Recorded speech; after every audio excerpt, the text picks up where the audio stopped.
तो प्रधानमंत्री नरेंद्र मोदी ने अधिवेशन को संबोधित किया और कई महत्वपूर्ण बातें उन्होंने की। उन्होंने कहा कि बीजेपी कार्यकर्ताओं का टास्क ये है कि 400 पार करना है। कांग्रेस में वैचारिक विरोध का साहस नहीं है। कांग्रेस पर जमकर बरसे प्रधानमंत्री। उन्होंने कहा कि कांग्रेस ने सेना का मनोबल तोड़ा, जो सकारात्मक काम थे उसमें रोड़ा बनने की कोशिश की। और प्रधानमंत्री नरेंद्र मोदी ने बीजेपी कार्यकर्ताओं से अपील की है कि आप एक एक मतदाता के पास जाएं और अब की बार 400 पार का जो लक्ष्य उसे पूरा करें। वहीं कांग्रेस पर, विपक्ष पर निशाना साधते उन्होंने कहा कि कांग्रेस वैचारिक विरोध का साहस नहीं रखती। कांग्रेस ने सेना के अपमान का कोई भी मौका नहीं छोड़ा, लेकिन बीजेपी प्रतिबद्ध है राष्ट्र की सेवा के लिए और अब की बार 400 पार के लक्ष्य को हम आगे पार करेंगे।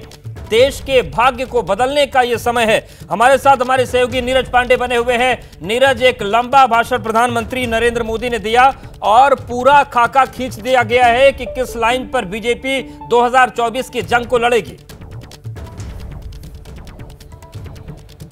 बिल्कुल अवधेश, देखा आपने, मैंने पहले ही कहा था कि प्रधानमंत्री नरेंद्र मोदी जब बोलेंगे तो वो पूरे 10 साल के काम और अगले 5 साल के प्लान पर बात करेंगे और वही हुआ।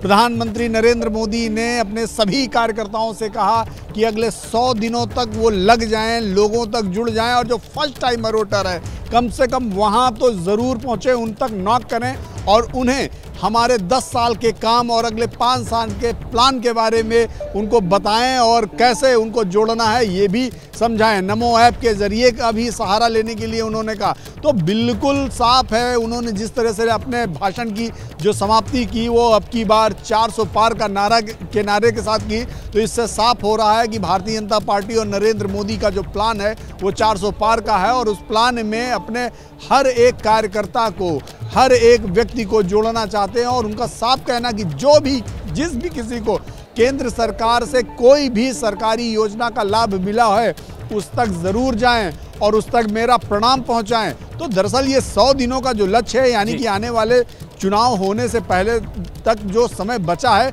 इस समय का वो एक एक दिन, एक एक घंटा, एक एक मिनट का उपयोग करना चाहते हैं। और ये सिर्फ अकेले नहीं बल्कि उनका साफ मानना है कि इसमें भारतीय जनता पार्टी का एक एक कार्यकर्ता जुड़ेगा तभी ये संभव हो पाएगा। और इसीलिए उन्होंने आह्वान किया कि यहाँ से आप जब जाएंगे तो अपने बूथ में, अपने लोगों को, अपनी टीम में सबको ये बताइए कि मैं नरेंद्र मोदी का प्रणाम लेकर आया हूँ और नरेंद्र मोदी के प्रणाम को बूथ बूथ, घर घर, जन जन तक कार्यकर्ताओं को टास्क दे दिया गया है और उन्हें बता दिया गया है कि अब की बार 400 पार का नारा लेकर जाना है और हर वोटर से जुड़ना है। बहुत शुक्रिया नीरज आपका हमारे साथ जुड़ने के लिए, जानकारी और अपडेट्स देने के लिए। तो प्रधानमंत्री नरेंद्र मोदी ने राष्ट्रीय अधिवेशन को संबोधित किया है।